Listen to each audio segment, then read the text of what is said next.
퇴근 후 몰빵 도서 출간, ETF 투자지도 많은 관심 부탁드립니다.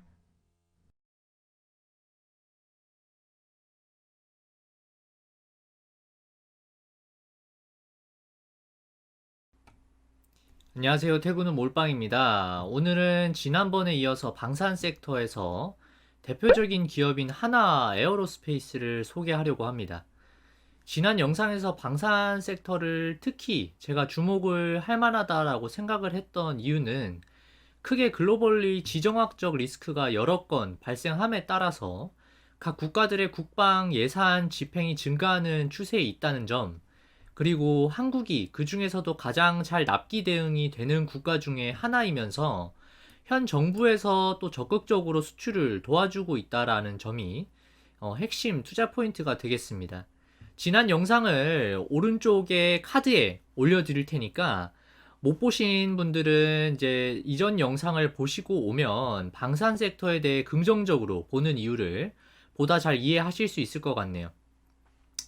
오늘 소개하려는 하나 에어로스페이스는 지금 하나그룹 내에서 가장 핵심으로 꼽히는 방산, 항공우주 산업을 통합적으로 사업을 영위하는 회사이고, 최근까지 하나그룹의 자본 재배치가 어떻게 이루어졌는지를 먼저 살펴보시면, 하나 에어로가 하나 디펜스를 합병하고, 한화의 방산 부문을 합병을 통해서 하나 에어로스페이스가 가져오는 그림이 나타났습니다. 그룹 차원에서 보자면 장남에게 맡기면서 가장 밀어주고 있는 사업 부문이라고 볼 수가 있겠습니다. 다르게 생각을 해본다면 가장 잘 돼야 하는 사업 부문이기도 한 셈이죠. 회사는 한국의 로키드 마틴을 꿈꾸고 성장 전략을 세운 것으로 파악이 되는데요. 하나 에어로스페이스는 2022년 매출액 기준으로 하나 시스템이 약 33%, 하나의 방산 부문이 31%, 하나 에어로 항공 엔진 쪽에서 20% 정도가 발생이 되고 있고, 그 밖에 비방산 부문에서도 일부 매출이 발생을 하고 있기 때문에 사실상 100% 퓨어한 방산 업체라고 보기에는 조금은 어려운 부분이 있습니다만, 앞서 말씀을 드린 것처럼 그룹 차원에서 방산 그리고 우주 항공 쪽을 묶어서 키우고 있는 회사인 만큼 방산 업체로 부각받는 것은 당연한 움직임이라고 보여집니다. 하나의 방산 부문은 대부분이 K9 천무라고 불리는 K239, 레드백 등의 이제 장갑차와 같은 제품군에서 발생하고 있습니다. 하나 에어로가 만드는 자주포는 최근에 루마니아 수출 기대감도 크게 작용하고 있는데, 루마니아에서 신형 자주포 도입을 현재 진행하고 있는데, 입찰 후보자의 하나 에어로의 K9 자주포가 포함이 되면서 수출 기대감이 이미 언론을 통해서 계속해서 언급되고 있는 상황입니다. 내년에 1분기 내로 루마니아 자주포 사업에 대한 수주 결과가 정확하게 나올 것으로 시장에서는 기대를 하고 있고요. K9은 우리나라를 비롯해서 세계 9개 국가에서 운용되고 있는 것으로 알려져 있고, 자주포 수출 시장에서 과반의 점유율을 달성을 했기 때문에 경쟁력은 이미 여러 국가들에게 레퍼런스를 통해서 기술력이 입증이 된 셈이라고 보입니다. 이미 핀란드, 에스토니아, 노르웨이 등의 유럽 국가에 수출이 됐고, 지난해에는 폴란드와도 수출 계약을 맺었는데, 앞으로 이 수출 물량이 더 많은 국가로 늘어날 것으로 기대가 되고 있습니다. 지난번 영상에서 제가 LIG 넥스원을 이야기를 하면서 사우디로 유도 무기 체계인 천궁의 대규모 수주가 기대가 된다라는 말씀을 드렸었죠. 하나 에어로스페이스도 이 부분에서 수주가 크게 기대가 되는 상황인데, 그림을 보시면 천궁은 가동을 위해서 필요한 장치가 몇 가지 있습니다.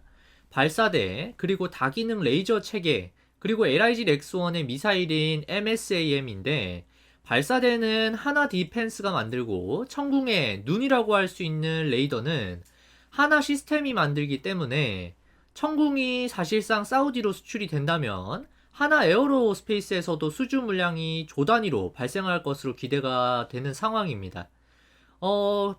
수출이 이제 진행이 된다면 납기가 되는 구조는 하나 시스템과 하나 디펜스가 LIG 넥스원으로 공급을 해서 이를 LIG 넥스원에서 최종적으로 조립을 해서 납품하는 형태가 될 것으로 예상하고 있습니다.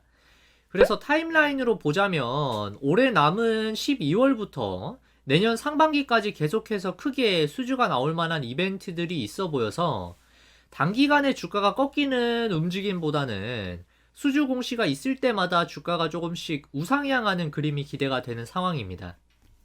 잠깐 유한타증권에서 진행하고 있는 이벤트를 소개해 드립니다. 50만원만 거래하시면 증권사에서 스타벅스 기프티콘을 증정하는 이벤트입니다.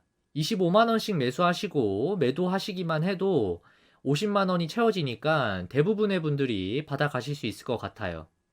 유한타증권 계좌를 이미 쓰고 계신 분들이라면 아래 하단에 걸어드린 링크 통해서 이벤트 신청하시면 되고, 계좌가 없으신 분들이라면 IPO 청약을 위해서 종종 주관사로 이제 선정이 되는 유한타증권 계좌를 신규로 개설하시고 거래액을 채워서 기프티콘을 받아가시면 일석이조겠네요. 영상 하단에 링크를 걸어뒀으니까 이벤트 신청하시고 거래 금액 채우시면 자동으로 신청이 됩니다. 많은 참여 부탁드립니다.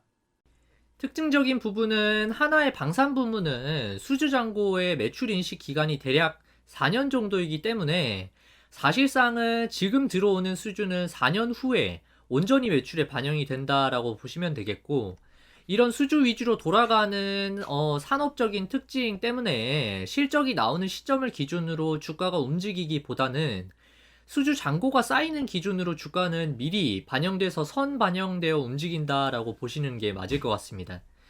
그래서 현재 수주 잔고가 얼마나 되는지, 그리고 앞으로 얼마나 더 늘어날 수 있을지를 한번 살펴보면 23년도 2분기 기준으로 수주 잔고는 역대 최고 수준인 52.3조 원을 기록을 했고, 2018년부터 2022년까지 연평균 CAGR로 21%의 상승을 했습니다.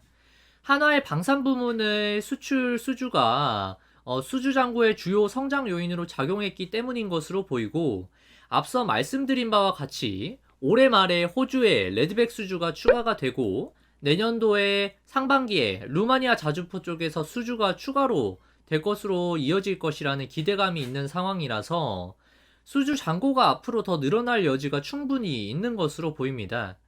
미래에셋증권에서 추정한 수주 잔고 표를 한번 보시면 올해 4분기까지 지상 방산 쪽에서 24조 원 정도 늘어나서 전체로는 수주 잔고가 59조 원 정도까지 바라보고 있고, 내년에는 각 사업 부문별로 수주가 더 늘어나서 약 65조 원까지 수주 잔고가 늘어날 것으로 기대가 되는 상황입니다. 실적을 보기 전에 한 가지 유의해야 하는 부분이 있는데, 하나 에어로스페이스는 항공 우주 부문에서 엔진 제조사인 P&W와 지분을 나눠 가지면서 프로젝트 사업을 하기 때문에 만약 납품한 엔진이 결함이 생기거나 문제가 생긴다면 이 부분에 대해서 손실 충당금을 쌓는 형태로 실적의 비용으로 반영이 되는데요. 참고로 P&W는 B와 롤스로이스와 나란히 하는 글로벌 3대 항공기 엔진 기업입니다. 그동안에 우려가 있었던 부분은 손실 충당금의 규모가 얼마나 되는지, 그리고 얼마 동안의 기간에 걸쳐서 반영될지가 정확하지 않았기 때문에 실적을 까먹는 요인으로 작용할 것으로 예상이 됐었고, 이에 시장에서는 투자자들이 적극적인 매수를 하기에 부담이 있었습니다. 그런데 이번 3분기 실적 발표에서 GTF 엔진 리콜 부분에 대해서 일회성 비용으로 약 1,500억 원을 인식한다는 내용을 발표를 했고, 이 부분은 사실상 당연히 3분기 실적에는 부정적인 영향을 미쳤지만 이번에 반영이 됨으로써 앞으로 향후에는 이익을 까먹는 부정적인 요인이 해소가 되었다라는 측면에서 투자자들의 긍정적인 부분으로 받아들여서 주가가 반등을 보이고 있는 것으로 보입니다. 실적을 보시면 이번 3분기는 앞서 말씀을 드린 대로 엔진 사업의 손실 충당금으로 인해서 순이익은 적자를 기록을 했지만, 이는 이미 투자자들이 인지하고 있었던 부분이기도 하고 일회성 비용이기 때문에 앞으로 마이너스 반영될 부분이 해소되었다라는 측면에서 상당히 긍정적이고, 3분기 매출은 1.9조 원, 영업이익은 1,000억 원 수준으로 OP 마진은 5.3% 수준을 기록을 했습니다. 현재 핵심 사업 부문으로 작용하고 있는 지상 방산 부문만 떼어내서 보자면 올해 연 12% 수준의 이익률을 기록을 하고 있고, 이 정도 수준으로 유지를 하면서 매출이 계속해서 늘어나는 기조로 성장이 예상되고 있습니다. 그 밖에도 비방산 5개 부문의 이익이나 비전 부문에서의 이익도 견조하게 올라오고 있어서 사실 이익 훼손만 하지 않는다면 하나 에어로스페이스는 방산 섹터의 기대감을 주가에 온전히 반영하기에 충분해 보인다는 생각입니다. 오늘 제가 준비한 영상은 여기까지입니다. 제 영상이 도움이 되셨다면 구독과 좋아요 부탁드리고 알림 설정까지 해두시면 다음 영상도 놓치지 않고 받아보실 수 있습니다.